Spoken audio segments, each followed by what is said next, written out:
The rain falls on the sidewalk like 1,000 small confessions, each drop hitting the concrete with a sound that Carmen heard more clearly than any words her husband had spoken in months, and she stands there in her autumn coat, the one that no longer fits quite right because her shoulders have curved inward, folded into themselves like a letter no one will read, and she watches the taillights of his car disappear into the fog, and she thinks how strange it is that the moment you have always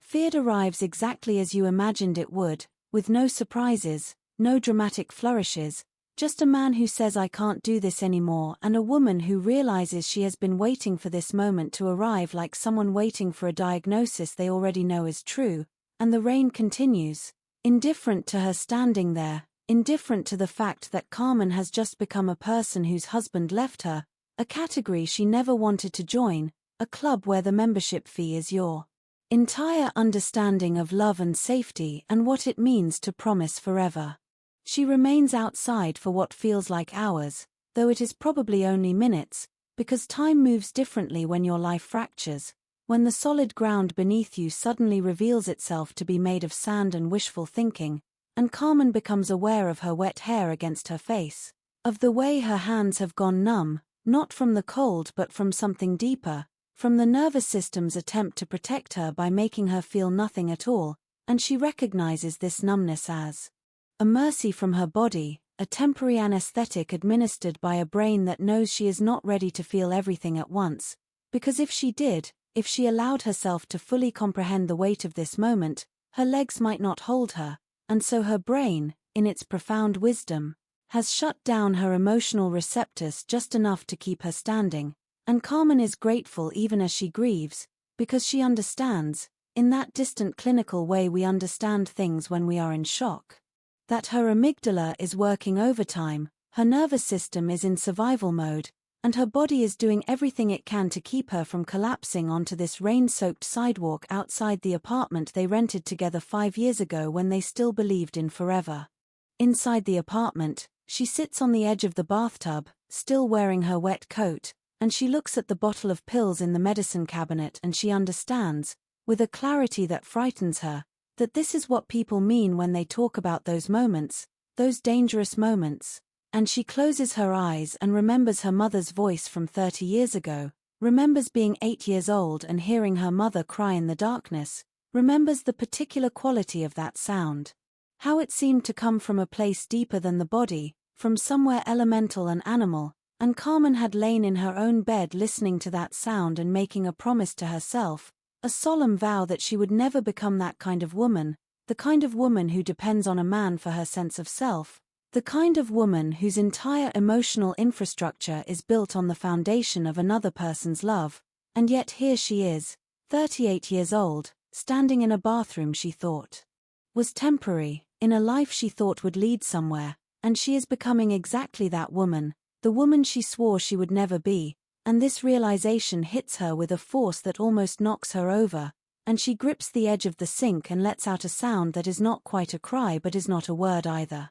Her phone vibrates and Carmen does not look at it because she knows it will be her mother or her sister, some family member who sensed through some mystical emotional frequency that something terrible has happened, and she does not have the strength to say the words out loud, does not have the capacity to translate this rupture into language that someone else can understand, because language feels like an impossibility when your world is still falling, and so she sits in the dark and waits for the next vibration, and the next, and somewhere in this waiting, something very small and very fierce begins to wake up inside her, a tiny spark of something that is not quite anger but is moving in that direction. A recognition that she has been waiting for this man to leave her for so long that his departure feels almost like a relief, and this thought shocks her because it means that she has been unhappy, truly unhappy, for longer than she has allowed herself to admit, and this knowledge sits with her like someone else in the room, a presence that cannot be ignored or dismissed.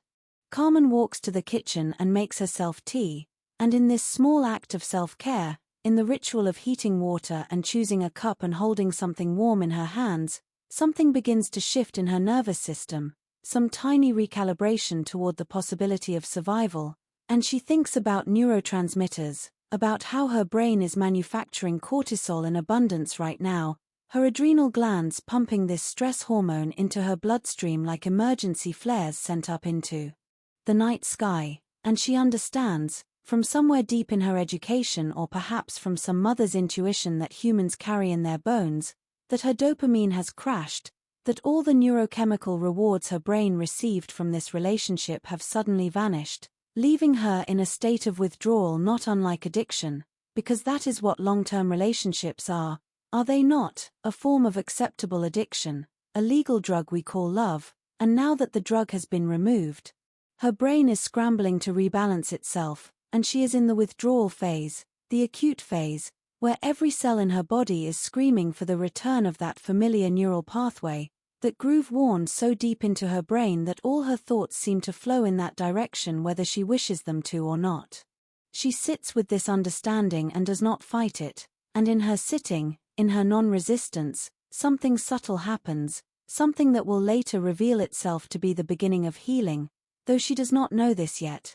and Carmen finishes her tea and goes to the window and looks out at the rain, which has not stopped, which seems to have intensified, and she wonders if perhaps the universe is weeping with her, or perhaps she is the universe weeping with itself, and this philosophical tangent, this tendency toward metaphor, tells her that some part of her consciousness is beginning to distance itself from the immediate agony, is beginning to observe her own suffering rather than being entirely consumed by it, and this observation is the first step toward agency, toward reclaiming the self that has been slowly absorbed into the identity of being someone's wife, someone's companion, someone's secondary character in a story written by two hands. The next morning comes without permission and Carmen has not slept, but she has also not harmed herself, and both of these facts feel significant, though she cannot quite articulate why, and she looks in the mirror and sees a woman who looks almost exactly as she did yesterday, which seems impossible, which seems like a cosmic injustice that the outside of her has remained so unchanged when the inside has been rearranged into a completely different configuration, and she runs her hands under cold water and presses her palms against her face, and the cold sensation against her skin is such a profound relief that she almost gasps, because this is what cold water does, it brings us back to our bodies, it reminds us that we have nerve endings, that we are still here, that our bodies are still sending us signals, and Carmen is hungry, and this hunger surprises her because it suggests that some part of her is still committed to the project of continuing to live, still interested in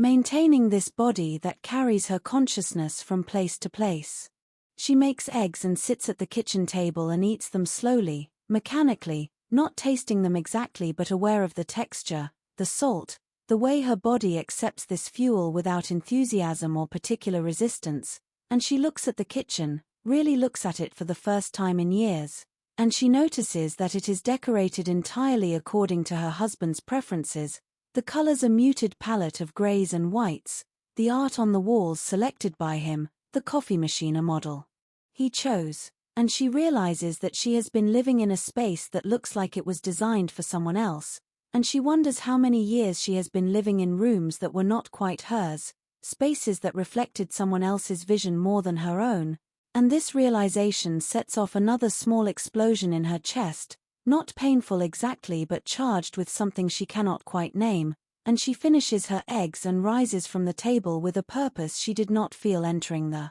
kitchen.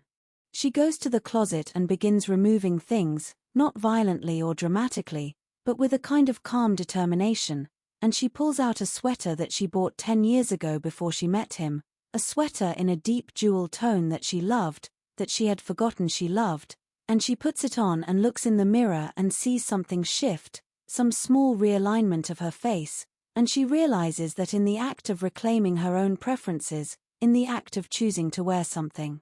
because she loves it rather than because it complements his aesthetic, she is performing an act of resistance, and she understands that this is what reclamation looks like, not a dramatic gesture but these small choices, these daily decisions to honor your own taste, your own voice, your own interior landscape, and she thinks about her mother, about that woman who cried in the darkness, and she wonders what would have happened if her mother had owned a sweater in a jewel tone, if she had worn it on the days when she felt most alone, if she had gathered these small acts of self-love around herself like armor, and perhaps the story would have been different. Carmen's phone rings and she does not recognize the number and she almost does not answer, but something tells her to, some intuition or some need for human contact that overrides her current desire for solitude, and on the other end is a voice she has not heard in 15 years, a woman named Isabel, someone from her university days, someone who Carmen had been close to in that particular intense way that friendships are intense when you are young and believe that the connections you make in those years are permanent, and Isabel is calling because she has seen Carmen's story in some way, or rather she has not seen it but she has lived a version of it, and she is calling to say that she understands, that she too has stood in the rain while someone left her, and this phone call is so unexpected that Carmen cries, and she allows herself to cry, and Isabel listens to her cry without trying to stop her or fix her or offer platitudes, and in this listening, in this simple witness to her grief, Carmen feels for the first time since the rain that she is not entirely alone in this, that she is part of a larger conversation, a larger experience, that other women have stood where she is standing and have survived it, have even thrived after it, and this knowledge settles something in her that was wildly unsettled. Isabel comes over that afternoon and she brings with her a presence that is both calming and energizing, and Carmen makes tea again because tea has become the currency of her survival, the small ritual that anchors her to the possibility of normal life, and Isabel sits on the couch and shares her own story, tells Carmen about the moment her ex-husband left, about the peculiar pain of discovering that the person you thought was your person was actually just a person, a complex and flawed individual who had their own desires and fears and limitations, and how the pain of recognizing that he could never be everything she needed because no single person can be everything anyone needs, and how she spent 6 months believing that she had failed as a wife, that she had not been enough, had not been the right combination of qualities to keep him, had not been sexy enough or smart enough or organized enough, and Carmen listens to this and hears her own internal narrative reflected back to her, and she feels something in her shoulders relax because she is no longer alone in this particular form of self-recrimination, and Isabel tells her about the moment when this narrative finally broke, when she realized that the problem was not her inadequacy but rather her willingness to accept his inadequacy as a statement about her worth, and this distinction, this subtle but profound difference, changes the entire trajectory of Isabel's recovery. They talk for hours and Carmen notices that time is moving differently now, that it no longer feels like she is drowning in each minute, that there are moments, small pockets of time, where she forgets about her husband, where she is simply present with Isabel, and these moments of forgetting feel like tiny glimpses of a possible future, a future where her husband is not the primary tenant of her consciousness, and she begins to wonder what that future might look like, what Carmen looks like, when she is not defined by her marriage or its dissolution, and Isabel reaches over and takes her hand and says that she can see it already, can see the woman emerging from underneath all this pain, and Carmen does not believe her, not yet, but she wants to, and wanting to believe feels like a beginning, and they sit together as evening falls and the rain finally stops, and the silence between them is not empty but full of something unnamed but necessary, a space where healing begins to take its first tentative root. The next week passes in a strange blur of practical matters and unexpected emotional breakthroughs, and Carmen meets with a lawyer and speaks to her bank and begins the administrative work of untangling a life that has been woven together for 5 years, and she discovers that she has less money than she thought she did, and less stability, and fewer options, and this discovery is difficult but also clarifying, because it removes the luxury of denial, the possibility of waiting for him to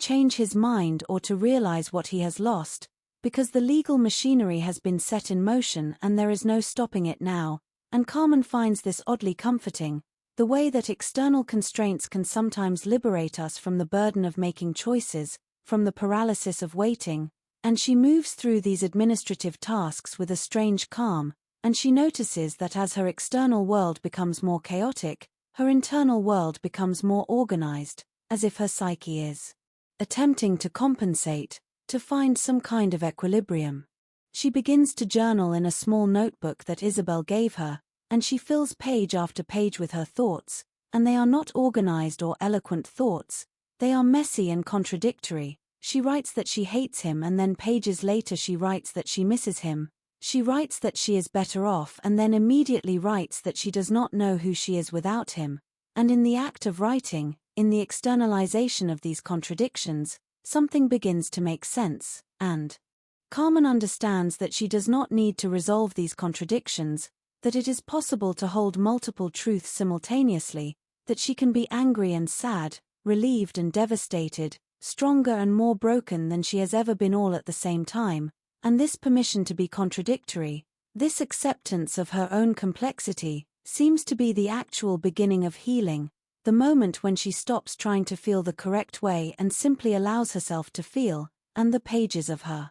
journal become a record of this gradual expansion into her own emotional authenticity. One day, about 3 weeks after the rain, Carmen runs into someone she used to work with, a woman named Patricia, and Patricia takes one look at her and seems to understand immediately that something is wrong, and she invites Carmen to get coffee, and Carmen accepts because she is learning that accepting help is not weakness, and they sit in a small cafe and Patricia shares her own story, tells Carmen that she left her marriage after 15 years, that she was the one who did the leaving, and she describes the particular loneliness of being the one who initiates the ending, of carrying the weight of having made the decision, of not being able to fall into the comfortable role of victim, and Patricia says something that Carmen will remember for the rest of her life. She says that the hardest part was not the loneliness that came after, but the loneliness she discovered within the marriage itself, the realization that she had been profoundly alone while living in intimate proximity with another human being, and Carmen feels a shock of recognition at these words because she knows exactly what Patricia means. She has felt that loneliness, has lived in that particular kind of isolation, and she realizes that in some strange way, her husband leaving her was actually the end of a loneliness that had been going on for years, and this realization is painful but also liberating, because it means that the worst had already happened, she was already experiencing the worst case scenario, and all of this pain she is in now is not the beginning of suffering but rather the end of it, the price paid to get out of a situation that was no longer serving her, and she thanks Patricia with tears in her eyes. Carmen begins to notice patterns in the way she relates to herself and others, begins to see the particular ways her childhood has shaped her nervous system, and she remembers her mother again, but this time she remembers more than just the crying, she remembers the strength it took for her mother to stay, to show up day after day in a marriage that was not working, and she begins to understand that her mother was not weak, her mother was courageous in a quiet, invisible way, and perhaps Carmen's choice to leave, or rather to accept being left, is also a kind of courage, a different kind but equally valid, and she stops judging her mother and she stops judging herself for not being her mother, for not making the choices her mother made, and in this cessation of judgment comes a surprising compassion, a tenderness toward the particular woman she is, with her particular wounds and particular strengths, and she realizes that this is what self-love actually is, not the romantic notion of accepting yourself but the radical act of understanding yourself, of seeing the roots of your wounds without using them as an excuse, of claiming agency over your own story. She starts therapy in the 5th week, and her therapist is a woman named Dr. Reyes, and Dr. Reyes does something that catches Carmen off guard. Instead of asking her about her husband, instead of diving into the relationship narrative, Dr. Reyes asks her about her childhood, about her relationship with her father, about the messages she received as a young girl about what a woman's value consisted of, and Carmen begins to cry because she has never been asked these questions, or rather she has never allowed herself to be asked them, and she describes a father who was present but distant, loving but critical, and she describes learning very early that a woman's primary job was to be attractive and agreeable, to mirror back a man's feelings rather than develop her own, to be the supporting character in someone else's narrative, and Dr. Reyes listens, and at the end of the session she gives Carmen an assignment. She asks Carmen to identify 3 things that she loves, not 3 things that are good for her or that she should love, but 3 things that bring her genuine joy, And Carmen feels the impossibility of this assignment because she realizes she does not know the answer, that she has spent so many years aligning her preferences with someone else's that she has lost touch with her own desires. And this is perhaps the most important realization she has had so far, because it means that her marriage was not actually the problem, her marriage was the symptom, the visible manifestation of a deeper issue, which is that she has never truly inhabited her own life. Over the next week, Carmen actively cultivates the answer to Dr. Reyes's question, and she explores music that she loves without apology, music that is not sophisticated enough or the right genre, just music that makes her feel alive. And she discovers that she loves old jazz singers and contemporary indie artists, and she loves Edith Piaf and Fiona Apple, and she dances in her apartment to these songs, and she laughs at herself for dancing so badly, but she does not stop, she continues dancing. Because in this moment she is exactly as alive as a human being can be, and she identifies that this is one of her three things, music is one of her three things, and the realization brings its own kind of grief because she had not listened to music in years, had not danced in years, had been moving through her life without ever stopping to ask if she was happy, and she wonders how many other parts of herself she has set aside, how many other rooms of her own consciousness she has locked up and abandoned, and this wondering becomes its own kind of exploration, becomes a kind of archaeological dig into the layers of her own self. The second of her three things emerges when she is walking through a bookstore and she sees a novel that she has always wanted to read, and instead of thinking about whether she has time for it or whether it is a responsible use of her money, Carmen simply buys it and takes it home and spends an entire Saturday reading it in bed with tea and no particular agenda, and she realizes that she loves to read, that she loves the particular kind of solitude that reading provides, the way it allows her to travel to other worlds and inhabit other lives, and she thinks about how she had stopped reading when she was with her husband because he did not like when she read, he wanted her attention in the evenings, and she had accepted this without really realizing she was accepting it, had simply set down books she loved and picked up the remote control instead, and she understands now that this small act of abandonment has been repeated in 1,000 different ways across her entire relationship, that she has been gradually shrinking to fit into a space that was never quite designed for her full self, and she recommits to reading, buys 3 more books, and sets up a reading corner in her apartment that is entirely her own. The third of her 3 things is harder to identify because it requires Carmen to go back further, to remember who she was before her marriage, before even her serious relationships, and she has to go back to her early 20s, to a version of herself that was braver and more foolish and more alive, and she remembers that she loved to paint, that she had taken art classes and spent hours in the studio creating things that were not particularly good but were entirely authentic, and she had given this up without a dramatic moment of decision. It had simply fallen away as the demands of adult life increased, and now at 38 years old, Carmen decides to take a painting class again, and she goes to the first class terrified and exhilarated in equal measure, and she picks up a brush and discovers that her hands remember, that muscle memory is a real thing, and she creates something that is still not particularly good but is real, and she feels the particular joy that comes from making something from nothing,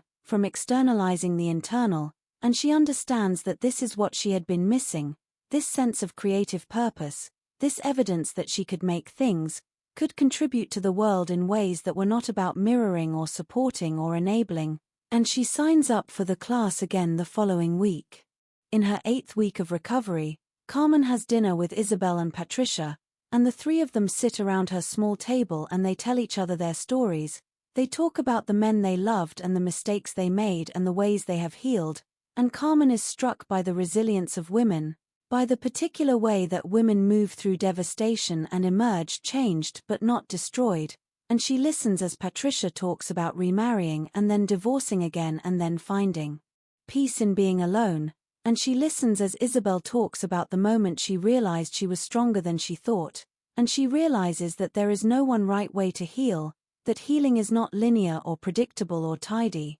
that sometimes you have to circle back to the same pain several times before you finally break through it, and sometimes you move forward and sometimes you move backward and sometimes you just stand still and wait for your courage to return, and Carmen feels something settle in her, a kind of acceptance of the complexity of this process, and she thinks that perhaps this is what wisdom actually is, not the absence of pain but the acceptance of it, the willingness to let it move through you without trying to expedite or control it.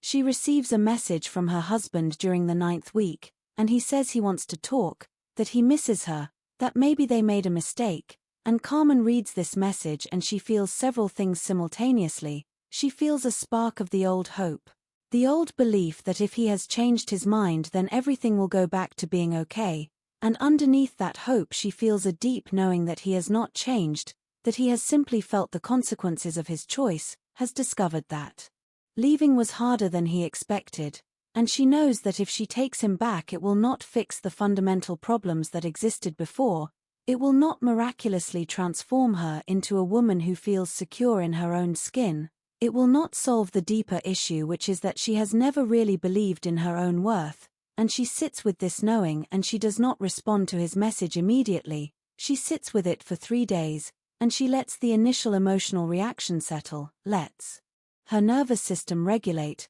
lets her higher brain take over from her emotional brain, and on the 4th day she responds, and she tells him that she cannot go back, that she has changed, that she is in the process of becoming someone new, and that the person she is becoming has no room for him in her life. And she presses send and she feels not relief exactly, but a kind of solemn recognition that she has chosen herself, that she has prioritized her own healing over the familiar comfort of being known to someone else, and this choice, though it is difficult and though it carries its own grief, is the beginning of her actual liberation. The months continue to pass and Carmen builds a new life, not a perfect life but a real one, and she keeps her painting class and she keeps her reading habit and she keeps going to therapy with Dr. Reyes, and she begins to understand the patterns, to see the threads that connect her childhood to her adult choices, and she learns about attachment styles and she learns that she is an anxious attachment style, that her early relationship with her father established a pattern of seeking reassurance through relationships. And understanding this does not immediately fix it, but it gives her a framework, it makes her own behavior comprehensible to herself rather than mysterious, and she begins to watch herself when she is tempted to seek validation from outside herself, and she practices redirecting that need inward, practicing saying to herself the things she wishes other people would say to her, and this practice feels ridiculous at first, feels like she is talking to herself, which of course she is. But over time something miraculous happens, she begins to believe what she says to herself, and her own voice, which had been so quiet for so long, becomes louder and more familiar and more trustworthy. One morning, about 5 months after the rain, Carmen wakes up and she realizes that she has not thought about her husband in 2 days, and this realization does not make her sad, it simply is, and she understands that she is entering a new phase of healing, the phase where the pain is no longer acute but chronic, the phase where she can go about her daily life without the constant undertone of rupture, and she notices that her nervous system has recalibrated, that her cortisol levels have normalized, that her dopamine is no longer in the basement, and she feels her body beginning to generate its own sources of pleasure, its own reasons to be here, and she goes to her painting class and she creates something that she is actually proud of. And she looks at it and she thinks that this is what reclamation looks like, this is what it means to be reunited with yourself, to be making things that your own hand has created, that your own vision has produced, and she decides to ask if she can display the painting in the cafe where she sometimes meets Isabel and Patricia, and the owner says yes, and when Carmen's painting hangs on the wall of that cafe, she feels a pride that is entirely separate from anyone else's approval. It is a pride that comes from knowing that she created something, and that thing exists in the world, and that her existence has contributed to the world in this small but tangible way. She begins to date again in a casual way, and she notices that she is different now, that she enters these interactions from a place of already being whole rather than trying to become whole through the other person, and she finds that this changes everything, that she can appreciate someone's company without needing them to complete her. And some of these dates are awkward and some are boring and one of them is surprisingly wonderful, and even when the wonderful one ends because they both realize they are not right for each other, she does not catastrophize, she simply accepts that he is a person who came into her life for a season and now that season is ending, and she is grateful for what he gave her, which was mostly just the experience of being desired, of being attractive to someone, and she realizes that she does not need that validation anymore because she has learned to desire herself, and this is perhaps the most important lesson of all. Carmen goes to her mother's house for the first time in the months of her recovery, and her mother is in the kitchen making soup and Carmen sits at the counter and her mother turns to her and says something that Carmen has not heard in years, something that is not judgment or criticism or concern. Her mother simply says that Carmen looks different, that there is something about her that is softer somehow, that is more present, and Carmen feels tears come to her eyes because this simple observation is actually a recognition of all the work she has done, all the emotional archaeology and neural rewiring and nervous system regulation that has happened in her body, and she tells her mother about her therapy and her painting class and the choice she made to choose herself, and her mother sits down on a stool and she is quiet for a long time, and then she says something that Carmen has never heard her say before. Her mother says that she wishes she had done what Carmen is doing, that she wishes she had known it was possible to rebuild yourself in the middle of your life, and Carmen reaches over and takes her mother's hand and she says that it is still possible, it is never too late, and her mother cries in a way that is different from that old crying that Carmen remembers from childhood. This is a cry of recognition, of possibility, of grief for the years she spent not choosing herself, and Carmen sits with her mother in this moment and she holds space for her, just as others have held space for her, and she understands that healing is not something that happens in isolation, it is something that ripples outward, that when you change yourself you change the people around you, you give them permission to change as well. By the 10th month, Carmen has built something that looks remarkably like peace, and it is not the kind of peace that means the absence of pain, it is the kind of peace that comes from acceptance, from understanding that pain is part of the package of being human, that suffering is not the opposite of meaning but often its prerequisite, and she has learned to sit with her grief and her joy simultaneously, and she has learned that this is actually what most people do most of the time, they just do not talk about it because we have been taught that we should choose one or the other, should be either happy or sad, but the truth is more complicated and more interesting than that, and Carmen is now living in that complication, and she finds that it is actually more bearable than the false simplicity of before, and she goes to her painting class and she creates a self-portrait, and in this portrait she looks directly at the viewer with an expression that is neither smiling nor frowning, it is just honest, it is just true, and when she finishes it, she hangs it in her bedroom and every morning when she wakes up she sees this portrait of herself and she remembers who she is, and that remembering is the practice, is the daily commitment to not disappearing into someone else's life. And Carmen understands that this is the work that will never end, it is not something that she completes and then moves on from, it is something that she practices for the rest of her life, and she is at peace with that understanding.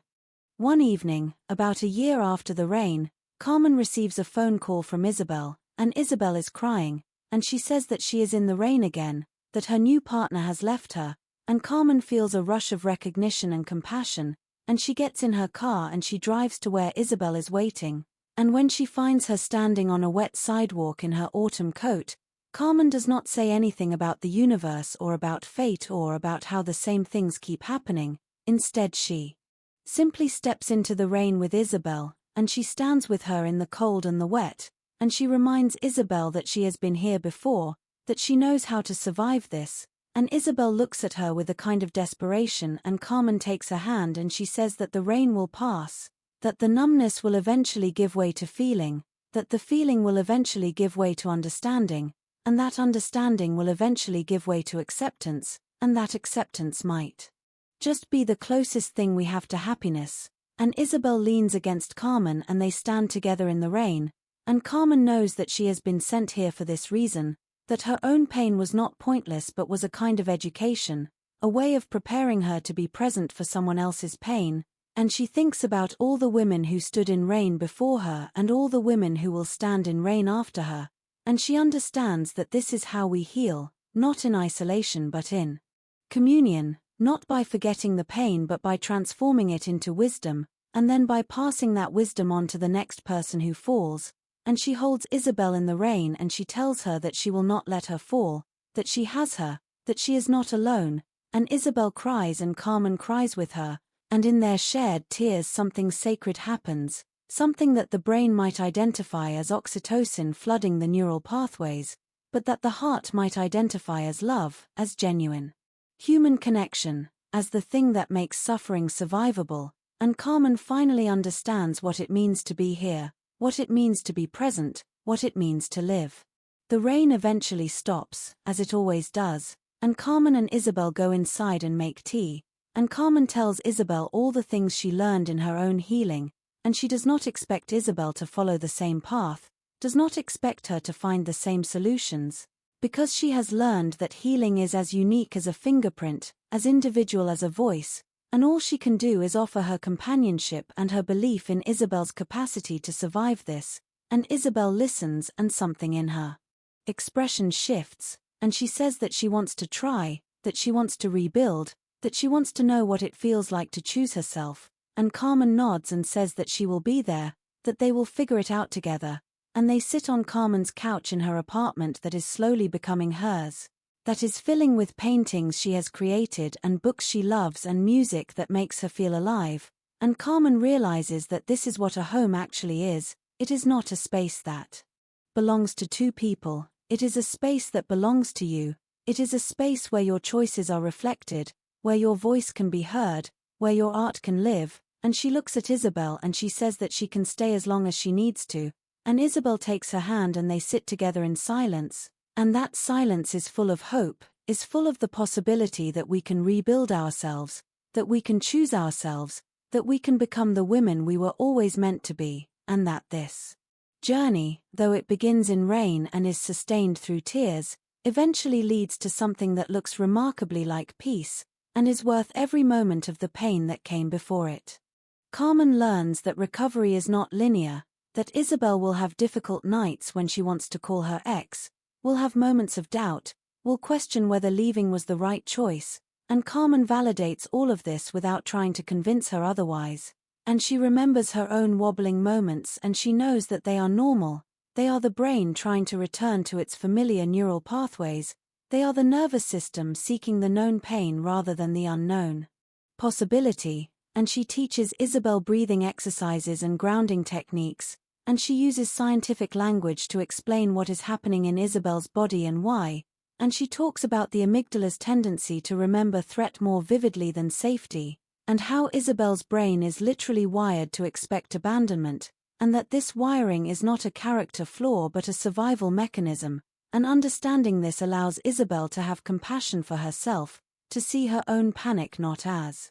evidence that she is damaged but as evidence that she is human and has been hurt, and Carmen guides her through this understanding with the kind of gentle authority that comes from having walked this path yourself. They develop a ritual together of painting on Sunday mornings, and they create art side by side, and they do not critique each other's work, they simply create, and they let the creative process itself be the healer, because there is something about making art when you are broken that is profoundly restorative. There is something about externalizing the internal that allows the internal to move and shift and ultimately begin to process the trauma, and Isabel begins to paint images of rain, and the rain in her paintings gradually changes from heavy and threatening to gentle and cleansing, and Carmen watches this progression and she sees Isabel healing before her eyes, and she understands that this is what transformation looks like. It is not dramatic and it is not sudden, it is gradual and subtle, and then one day you look back and you realize that you are no longer the same person who was standing in the rain crying, you are someone new, someone more resilient, someone who has earned the right to be here. Months continue to pass and Carmen notices that she is changing in new ways, that she has developed a kind of spaciousness inside herself, a capacity to hold other people's pain without being consumed by it, and she wonders if this is what maturity actually is. And she thinks back to her mother and she understands for the first time that her mother was not weak but was strong in a way that Carmen is only now able to recognize. Her mother had held this spaciousness, had contained her own pain, and also the pain of others, and had done this for decades, And Carmen is struck by the courage this required, and she calls her mother and she thanks her, and she tells her mother that she understands now, and her mother cries again, and this time the crying is different. This time it is the cry of being finally seen, of being finally understood by her daughter, and Carmen knows that something has shifted in their relationship, that they are no longer mother and daughter in the traditional sense. They are two women who have suffered and survived, and they are connected by that shared understanding, and it is a different kind of bond than what they had before. It is deeper and more real. Carmen begins to think about the future in a way that she never has before, not the future that includes a man who will complete her or save her or give her life meaning, but the future that includes herself, and she fantasizes about possible directions her life could take. And she considers going back to school to study psychology or art therapy. She considers moving to a new city. She considers the possibility of living alone for the rest of her life and discovering that this is exactly what she wants, and she holds all of these possibilities lightly, neither committing to them nor dismissing them, just allowing them to exist as potential futures. And this freedom, this expansion of possibility, is perhaps the greatest gift that her marriage and its ending has given her, because she understands now that her life is not determined by her relationship status, that she is not waiting for her life to begin, that her life is happening right now in this moment, and every moment after this one, and she can shape it however she chooses, and this knowledge is both terrifying and exhilarating in equal measure. She receives news that her husband has gotten engaged, and she feels a surge of emotion that surprises her, and it is not jealousy exactly, it is something more like grief, a grief for the version of herself that would have been devastated by this news, a grief for the woman she was before, and she allows this grief to move through her, and she understands that grief is just another way that love moves through us, and after the grief passes, she feels lighter, and she realizes that this news has freed her entirely, that it has closed a door that was still barely cracked open, and she feels grateful to this other woman, this woman who is about to marry her ex-husband, because she has done Carmen the service of making the past truly past, and Carmen makes a donation to a women's shelter in honor of this gratitude, and she does not post about it on social media or tell anyone about it, she simply does it as a private acknowledgement that she has moved on, and in this quiet gesture, Carmen marks her own transformation. 1 year and 3 months after the rain, Carmen stands in a gallery and her paintings are on display, and they have been curated as a series about transformation and healing, and there are 12 paintings in total, and each one represents a different phase of her journey, and there is the painting of her in the rain, and there is the painting of her hands learning to hold a brush again, and there is the painting of her mother's face, and there is the painting of Isabel's rain turning gentle. And there is the painting of the empty room in her apartment before she filled it with her own things, and there is the painting of herself looking directly forward with eyes that are clear and awake, and when she looks at these paintings as a collection, she sees her own evolution, she sees the journey from fracture to wholeness, and she does not believe that she is whole, she understands that wholeness is not a destination but a practice, is something that you return to again and again, but she can see that she has transformed, and she can see that the woman she is now is capable of holding joy and pain simultaneously, is capable of creating beauty from ash, is capable of standing in the rain and not being destroyed by it.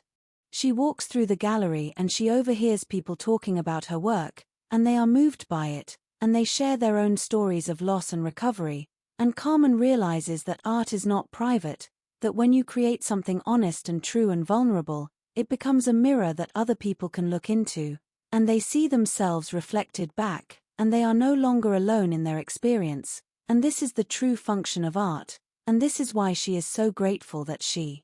returned to painting, and this is why she will never stop painting, because in the act of painting she is serving something larger than herself, she is participating in the collective healing of humanity, she is saying with her brush that it is possible to survive this, that it is possible to transform suffering into beauty, and as she stands in the gallery surrounded by these paintings, surrounded by the physical evidence of her own healing, she feels a sense of purpose that is entirely separate from any man's approval or presence, and she understands that this is what it means to be complete, Not that everything is perfect or that the pain is gone, but that you have integrated the pain into your understanding of yourself, and you have built something beautiful on top of it.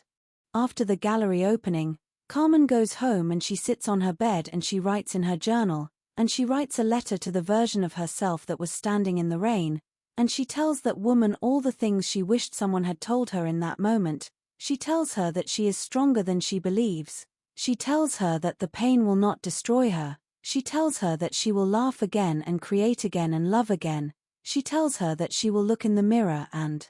recognize herself. She tells her that she will rebuild her life with her own 2 hands. She tells her that she will become a woman who is entirely comfortable in her own skin. She tells her that she will be okay. And as Carmen writes these words, she feels the truth of them moving through her body, and she understands that she has given herself permission to heal, and that this permission has changed everything. And she finishes the letter and she reads it aloud to herself, and her voice is steady and strong and full of the kind of tenderness that she had never directed toward herself before. And she saves this letter and she knows that on the difficult days ahead, she will return to it and she will read it and she will remember that she has already survived the worst, and that everything that comes next is simply grace. Carmen closes her journal and she walks to the window and she looks out at the city, and the rain is falling again, but it is a gentle rain, the kind of rain that nourishes rather than destroys, and she watches it fall and she does not feel afraid. She feels something closer to peace, and she thinks about all the rain that will fall in her future, and all the storms that will come, and she knows that she will weather them because she is not the same woman who stood in the rain 15 months ago. She is someone new, someone who knows her own strength, someone who believes in her own resilience, someone who has learned that the deepest self-love is not about protecting yourself from pain but about being willing to walk through pain and come out the other side transformed. And she smiles at her reflection in the window and she says her own name aloud, and it sounds like home.